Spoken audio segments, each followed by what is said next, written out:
Testing. 1, 2.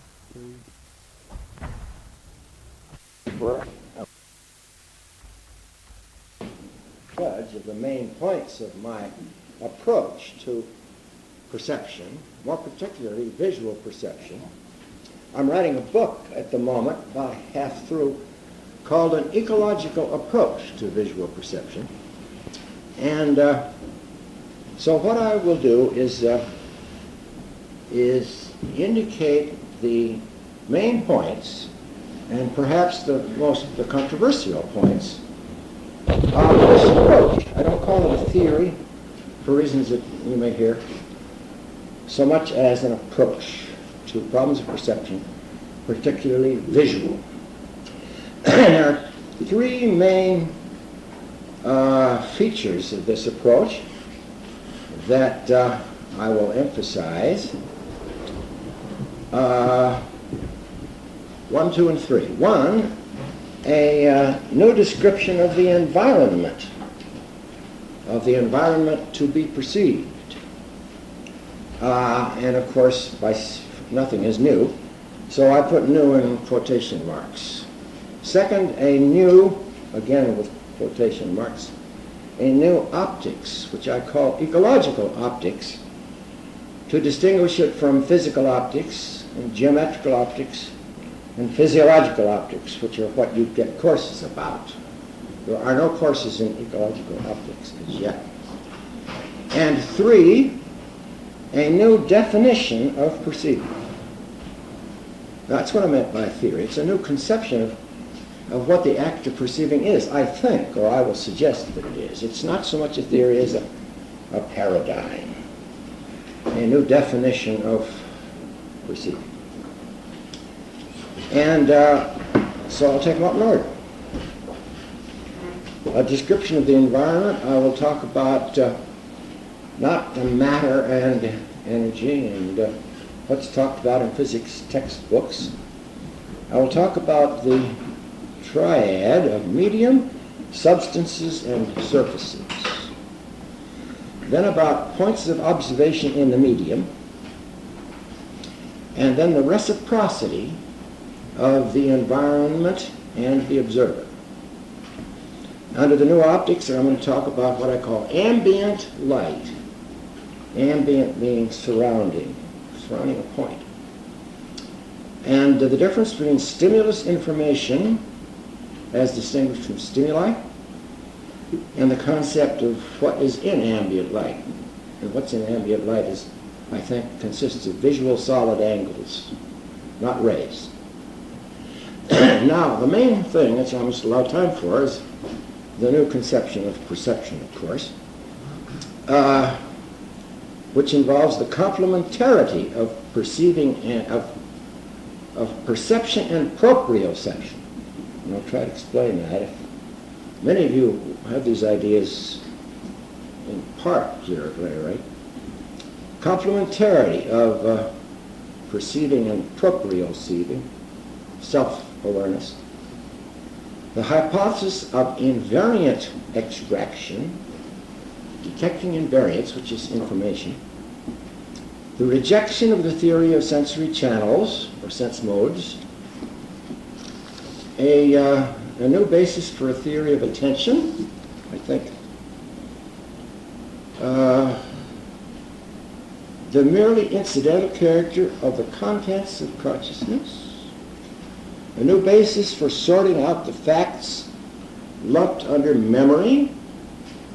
And then if I have time, some philosophical points, an escape from dualism and new reasons for realism.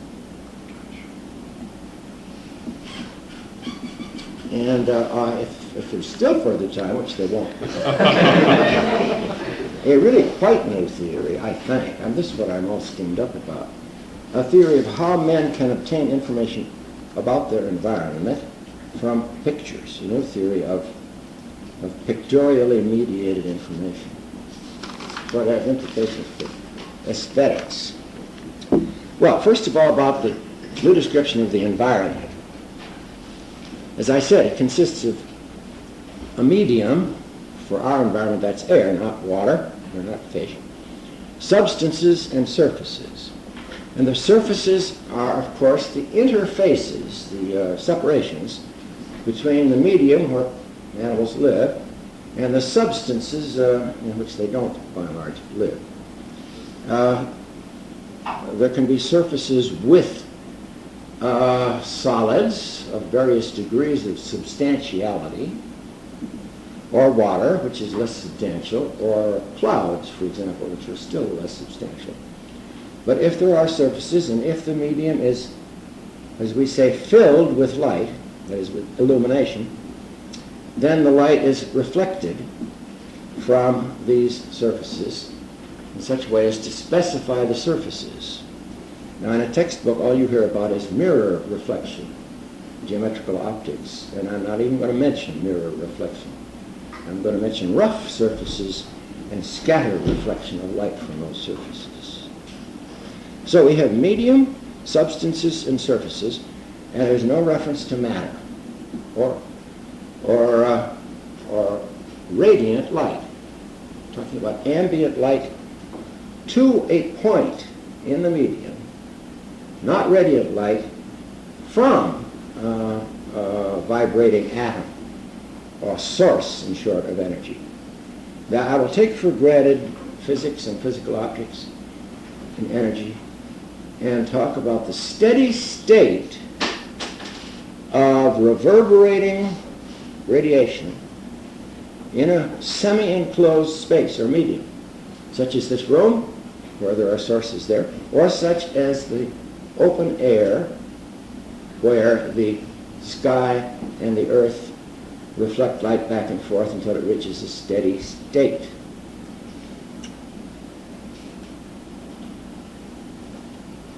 And let me make the point that there are then, if that's right, an infinite number of potential points of observation in this room or out in the air, some of which are occupied by an observer with eyes, and others of which are not occupied. But any observer, or any number of observers, can put their eyes, if they have eyes, at one of these points of observation, and thereby see retinal images if they are vertebrates. But notice that I will include, and I'll try to make a point of this, I include the seeing of insects who don't have camera eyes with lenses. They have eyes and they see. They don't form images at the back of the eye. And the third point I promised you was the fact that this description of the environment assumes a reciprocity between the environment and the observer. Unlike physics, I am assuming an inseparable reciprocity between an environment which, after all, surrounds an observer. It's not X, Y, Z axes in space. It's an environment going out to infinity in all directions. But the environment assumes, I think, when you speak of environment, you assume a potential observer. And when you speak of an observer, you certainly entail or require or imply an environment. Now, if there are questions of clarification as I go along, I'd be perfectly willing. I've got no plans for this. I'd be perfectly willing to answer questions. Let's make them, at first, questions of clarification rather than argument. We'll argue later. So interrupt me at any time if you have a question about what I mean. Now, the new optics, ecological optics. As I said, I imply ambient light, and ambient light at a point of observation always has of necessity a structure. If it doesn't consist of hypothetical rays, it consists of what I'm going to call visual solid angles. So I'm assuming ambient optical rays at various points of observation in the medium. And there has to be energy in this light, of course, to touch off the photoreceptors in the eyes of organisms. But I want to transcend that level. I want to talk about a different level of optics. So I'm going to talk about relations or contrasts in the light coming to a point. See, the light coming from a point, the radiation coming from a lamp or an atom, is the same in all directions. It consists of waves or photons, but it has no structure. Whereas the light to a point is inevitably structured unless you are in the hypothetical condition of outer space, unless you're floating in air with nothing around you. So that's the main concept, ambient optical rays at a point of observation, and I am always going to be referring to a moving point of observation. Or, if you prefer, the set of all points of observation. I think those are equivalent. For all animals, as distinguished from plants, they are animate, meaning that they move around. And that means that typically an observer moves from point to point. And so perception involves a moving point of observation and the transformations of structure, changes of structure, as one moves around in one's environment. Notice I have already eliminated the analogy between an eye and a camera, because of course a camera won't work if you move it, and an eye, unlike a camera, is much better off for moving around. An eye sees better, much better, as I have evidence to show, if you move it around from place to place, turn around your head and so on. Then the next point was the distinction between stimulus information and stimuli. By stimulus information, and that word information is a dangerous word, I agree. It's being thrown around by all kinds of ways. And I don't mean signals, and I don't mean information theory, and I don't mean communication between a sender and a receiver, and I have nothing to do with Shannon and Weaver. I'm talking about information in its dictionary meaning of specification. That is to say, information about the environment means to me specification of the environment. Mainly specification of two things: the surfaces and their layout, and the substances of which these surfaces, are surfaces, for which these are surfaces. So I mean information about, in all cases. And the distinction is that stimulus energy is necessary for receptors or photocells, photoreceptors. And but I make a distinction between receptors, organs, and systems. And I want to talk about perceptual organs and perceptual systems, which the function of which is, as I'm going to say, I'll anticipate. An eye is an organ which is part of a perceptual system for detecting the invariant structure of ambient light. So that's what I mean by information. There'll be questions about it. And finally, what I mean by visual solid angles. This, my notion of visual solid angles is a regression to the optics of Euclid and Ptolemy. Long before the discovery of the retinal image, Euclid and Ptolemy talked about the visual cone and the visual pyramid, and depending on how they talk about it, which consists of the base of this cone or pyramid, or visual angle, solid angle, is the object, they said, and the apex of the visual angle, solid angle, is at the eye. And they weren't at all clear how an eye worked. Euclid and Ptolemy didn't understand lenses and things like that. that they understood perfectly well, what they called natural perspective. And natural perspective was optics, was identical with optics for centuries, until the discovery of how the retinal image is formed in a camera and eye in about the 17th century. And that got us all balled up, I think. So, incidentally, natural perspective, the discovery of perspective, so-called, in the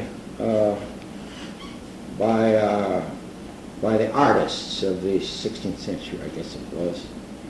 The discovery of perspective was at that time called the discovery of artificial perspective. Because natural perspective had been known up to that time and it consisted of optics. So in a sense, that's what I'm going back to. Now these visual solid angles that exist at any point, all these possible points in the air, where you could put an eye, you could put a camera, or you could put a bee's eye, and you could pick up information about the world. These visual solid angles, I want to say, are nested within one another. That is to say, there are big solid angles. If you're outdoors, there's a whole solid angle of the sky and the earth, 180 degrees above, and another 180 degrees below. And that contrast, the earth-sky contrast, is the most basic difference in an ambient optic array.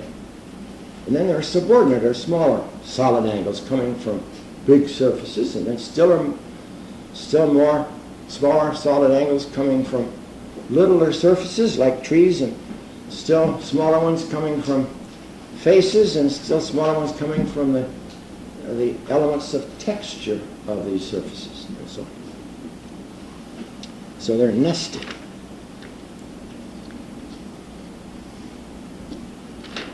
Now, these visual solid angles are, as I said, always at a moving point of observation. So that a cross-section, all the cross-sections of all these solid angles, nested within one another, change their form or shape and their size as an observer moves around. So changes of form and size I will call, and that goes back to Euclid and Ptolemy, I will call transformations of the cross-sections of the solid angles coming to a point. But not only do they continually transform, the forms transform with movement of the point of observation. Also, and this is even more radical, and I've only got around to this recently, these forms are wiped out as one moves around.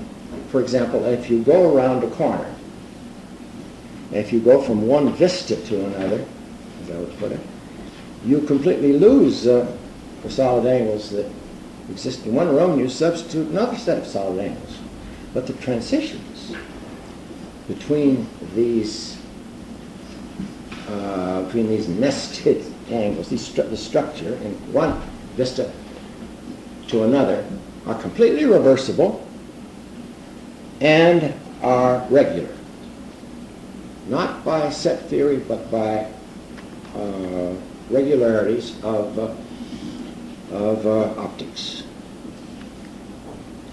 So the important thing is that these transformations and their transitions are reversible and do in fact reverse as animals or observers come and go. I'm assuming that locomotion is reversible and that most animals, all animals, if they go somewhere, they usually come back home. So any movement in one direction has a specific change in the structure of the light, and it's reversed when you reverse the path. So that during life, you exchange the structures of the ambient light that you explore. Now, finally, we get to psychology, only now. A new conception of perceiving. Let me refer back to the complementarity of the observer and his environment. That to me implies a new approach to sensation and perception. It implies a complementarity of perception, which refers to the world, I think. There's the dictionary meaning of perception is perceiving of the world, of the environment, of objects, of external things. And proprioception, which was a term invented by, what's his name? Who invented the word proprioception? In 1895. I'll think of it in a minute. There were supposed to be 5 senses of exteroception and then several of proprioception. And proprioception has to do with those channels of sense that tell you about yourself or your body. Now, what I'm saying is that all perceptual systems have a proprioceptive component as well as an exteroceptive component. And that some information for vision is exterospecific, that it specifies the world, and at the same time, the changes are propriospecific, that is, they specify your own locomotion, your own movements. I see my hand moving. I see my head moving, I claim. And I see my forward locomotion in the world, and that's how we can drive a car, because you visually perceive and thus can visually control your locomotion through a constant environment. So the complementarity of perception and proprioception is a basic assumption of this approach. Next, the hypothesis of invariant extraction. That's the heart of the matter in some ways. I don't think we sense sensations and then correct them. I suggest that we extract over time the invariants that specify the substances and the surfaces and the layout of these surfaces of the environment. And if you will allow this hypothesis, then the theory of association becomes irrelevant, not false. We do form associations, but that isn't the explanation of learning, of perceptual learning or development. And similarly, I suggest it makes all the elaborate and ingenious hypotheses of Gestalt theory, which is, I guess, the major competitor to association theory, irrelevant. It means that they are, an organization in the brain may occur, but it's not the explanation of perception. Just as the association of images to sensations may, in a sense, occur, but it is not entailed in perception. Next, this approach involves the rejection of the ancient classical theory of channels of sense. The Greeks knew there were 5 senses, but then they knew really there were more than 5, and there's been an enormous controversy in psychology, I suppose philosophy too, over how many senses there were. Nobody's ever been able to decide. And the only basis for a decision was the number of nerves you could count. There's said to be an optic nerve, an auditory nerve, taste nerve, and a nerve to the nasal mucosa up there. And then sometimes people talk about touch nerves, but that really won't work at all because there are no nerves for touch. And the fact is that neither is there nerve for vision either. Those anatomical entities, so-called nerves, consist of outgoing and incoming bundles of fibers. And they're all mixed up, and the actual anatomy of the nervous system and the whole theory of this specificity, the neural specificity of sensational quality to the nerves of sense, has always been known to be wrong. You find it even admitted in the textbooks of neurology that specific nerve energies, as Johannes Müller formulated that doctrine in 12 or something like that. The doctrine of specific nerve energies has never been. It's been an embarrassment even to analysts because the nerves are anatomical accidents of the way in which inputs and outputs are circularly distributed for a perceptual system. Where are we? Oh, and that involves, so if you give up the notion that the nerves are channels for signals from the receptors to the brain, with communication between the world and the brain, as if the brain were a receiver and the world were a sender, as if we had telegraph systems between the world and the brain, or a little man in the brain, or whatever. If you give that up, then we have a new conception of the sense organs and the perceptual systems. And there's where that definition of the eye comes in. An eye is simply one of two organs, which is set into a head, which is set on a body, which can move relative to the terrain by walking or running or moving about. And it's a hierarchy of organs for the purpose of picking up information in light. The fact of two eyes has always been a difficulty, because if there are two sets of sensations from the two eyes, how do they get combined? Why don't we see two worlds? Nobody's ever been able to answer that question. And the theory of binocular disparity has been for 100 years a set of puzzles that aren't clear at all. But if you'll allow me to think of the eyes as part of a dual organ in the head in a perceptual system, then it's all one organized system.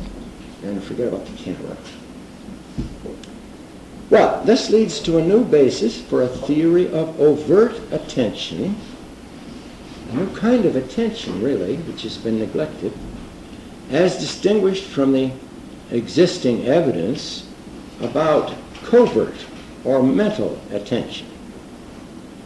There has been, in the last 15 years in psychology, a tremendous literature of what's sometimes called neural filtering. You use, almost all psychologists use a device called a tachistoscope. A tachistoscope is supposed to simplify the perceptual process. And instead, all it does is make the perceptual process artifactual and abnormal and atypical.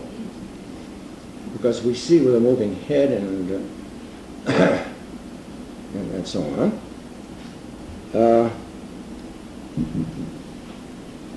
Covert attention, or the selecting of what you will see if you have a flashed presentation or display, is very interesting. But it isn't adequate for the actual eye movements and head movements and accommodation of the eye and the contraction or dilation of the pupil and the other adjustments of the ocular system, which optimize, which first of all focus a retinal image, but then keep sampling different arrays, different samples of the ambient light. And fixate, put the fovea on little details one after another in the world. These we now can think of as ocular adjustments, whose function is the optimization of the pickup of information, not the literal focusing of an image or the moving of an eye from one position to another, and the unsolved problem of why it is that when I move my eye around this room and the eyes move 3 or 4 times a second all the time during waking life, the world doesn't move. Because, of course, the retina shifts behind the retinal image every time I move my eyes. And if the doctrine of sensations were true, the world should move. At least the visual sensations should move. And you have to have an elaborate theory of how the retinal image gets compensated whenever the eyes move. That's eliminated. So we begin to talk about covert we begin to talk about overt attention, the active exploratory perceptual system undertakes a whole complex, or is innately equipped to go through various adjustments for the purpose of getting details in the light. In my book on what I call the senses considered as perceptual systems, I argued that the perceptual systems are what I call modes of attention. That confused a lot of people because I don't mean modes of mental or internal or filtering attention. I mean modes of external, overt, active adjustments of using muscles, exploratory adjustments for the purpose of getting more information out of the world. So that I substitute for the modes of sensation, seeing, hearing, sensations of touch, I substitute looking for seeing, I substitute listening for hearing, and feeling for having sensations of touch. So, this theory of the adjustments of the eye-head-body system is contrasted with the puzzling facts of eye movements. Incidentally, there's an enormous amount of research by physiologists and sensory psychologists on eye movements nowadays. It's been for 100 years. But not because, movements, behavior consists of movements, of muscles. You have to move your limb in order to behave. You move your eyes in order to see. But movements aren't not necessary. It's postures that are just as good. The important thing about ocular adjustments, or ocular behavior, if you want to call it that, not a word for what happens to the eyes, is the stabilization of the eyes to the ambient optic array for nearly all the time, except for quick jerks from one stabilization to another one. So the adjustments of the system are ones which maintain a posture rather than move. Non-movement, in short, is even more important than movement.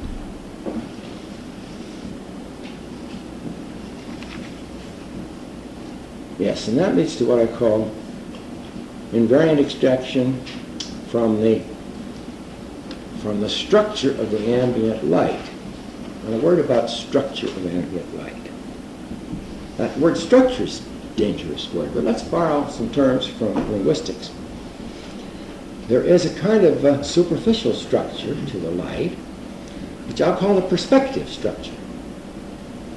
And that's the laws of perspective, as in pictures, indicate perspective structures which are more or less in correspondence, but only vaguely so, with the layout of the world around us. I'm talking about the deep structure, the underlying structure which remains the same during changes of perspective structure. And Chomsky's contrast between deep structure and surface structure is very similar to what I'm talking about. When we move around the world and the patchwork of sensations changes all the time, and some of them wipe each other out and the like, there are nevertheless invariants of deep structure, I can list a few later, which actually specify the constant features of the physical, not material world, not physical world, substantial world, which is quite interesting.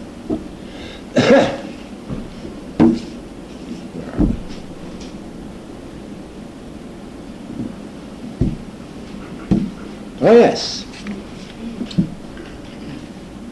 Then that leads to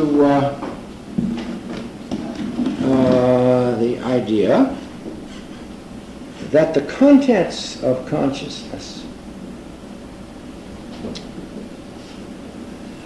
sensations and percepts, so-called, are merely incidental to perception. Now this is a radical extension of Brentano. If you take Brentano's act psychology and forget about all the elaborate details and complicated rationalizations into which he had to go to justify calling perception an act, and I don't even claim to understand them very well, you come to a rather simple notion in which you maintain that the act of perceiving the world is what counts. And the contents of awareness, consciousness, experience are incidental. What the function of the perceptual system is to keep us in touch with, in contact with the outer world. And the static experiences that we can describe by introspection are not the heart of the matter. They are not entailed in simple, naive perceiving, so I'm suggesting. Well, I'll go on. I'm just making all these claims, all of which are very argumentative, and I'm sure this will cause arguments. I claim that this implies a new basis for sorting out the facts that are now lumped together under the theory of memory. You see, if you're going to have a sensation-based theory of perception, if you're going to say that sensations are necessary for or entailed in perceiving, sense perception, classical theory, then perception is of the present, whatever the present is. Memory is of the past. And expectation or imagination, are of the future. And that's terribly troublesome business. It leads into all kinds of messes and all kinds of complications with experiments using a tachistoscope. You can perceive with a tachistoscope color. Most of you have been a subject for tachistoscopic experiments. You can perceive more than you would think you can, but it's wholly atypical, and there are ambiguities and difficulties.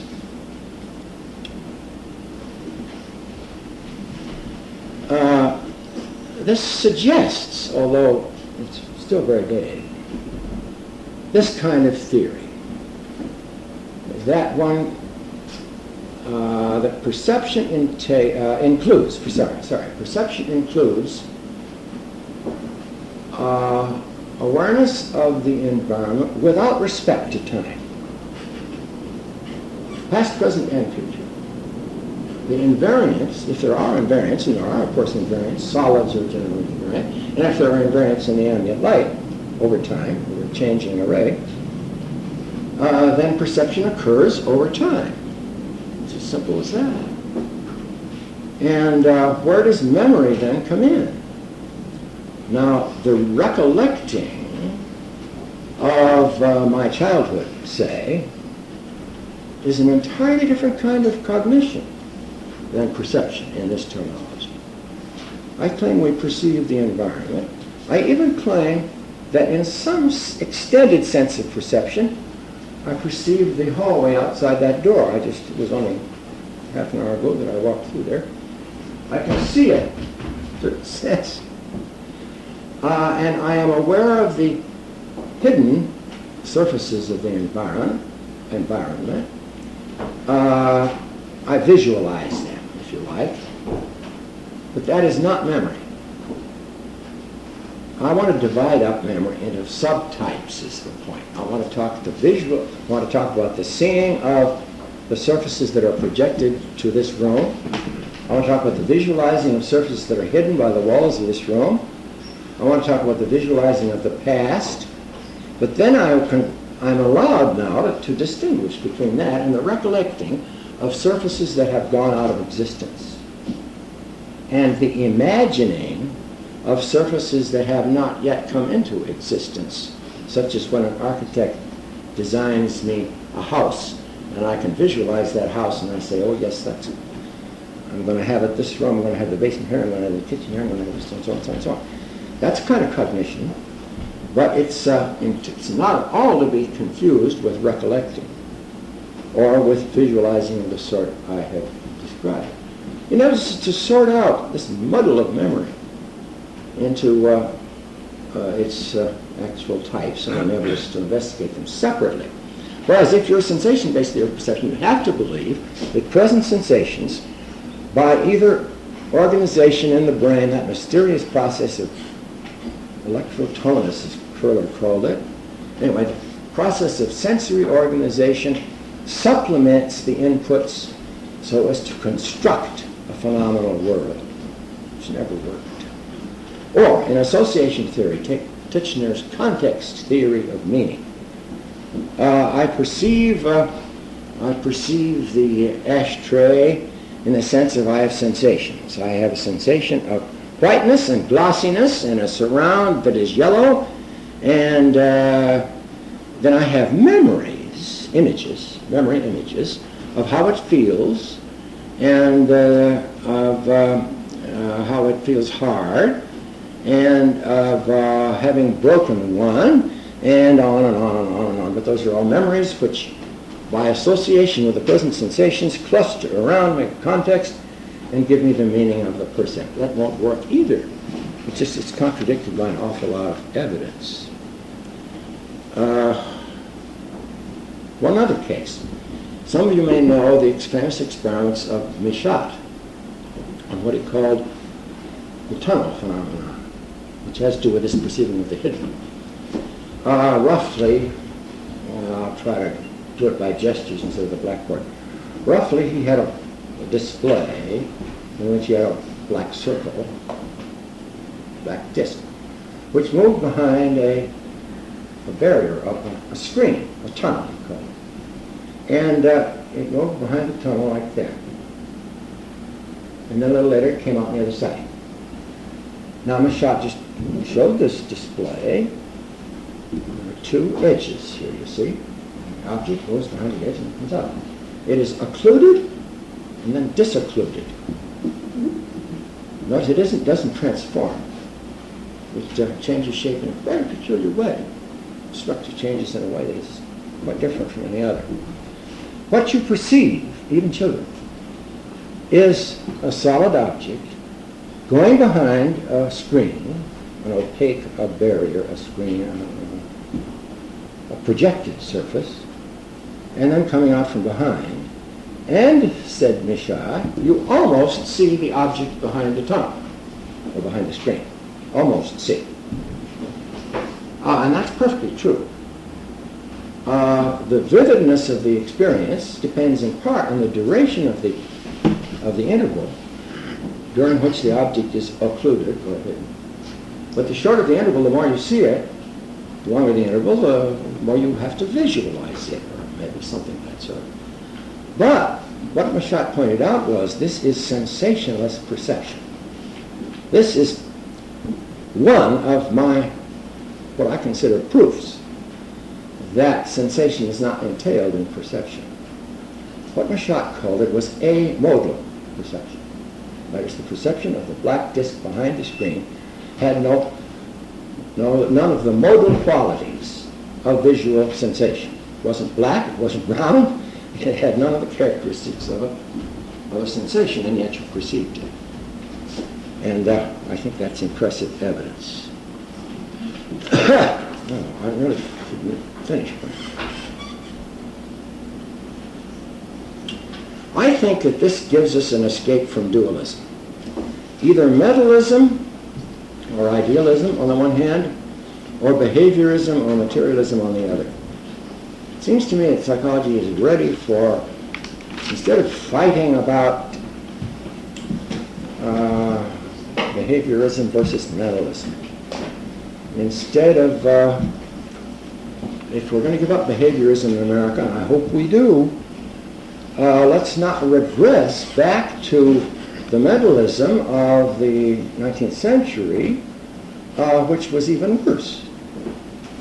For example, as good a psychologist as George Miller of Harvard recently said, let's see if I can quote her. He said something like this in a chapter in a recent book. Everybody knows, said Miller, that in perception, what we do is slice up and categorize our experience and then store it away in our memory. Everybody knows that's what happens in perception. You see. No, I challenge that. I don't know that. And why is that? Why is that the only alternative? That's neo-mentalism. That's a regression to E.B. Titchener, or to Wundt, or to 19th century mentalistic psychology. Now, George Miller, of course, doesn't agree with Skinner that we should throw that all out, or we do perceive. Skinner can't handle that. But let's have a new basis for perception, which is neither mentalistic nor behavioristic. And finally, I think we have new reasons for a certain form of realism in psychology, in epistemology, I should say, on this basis. That is to say, we can talk about direct pickup of information or extraction of the invariance over time without having a process of interpreting the sensations by past experience, or of organizing the sensations together into a gestalt, together with the traces of past experience in some complicated gestalt organization.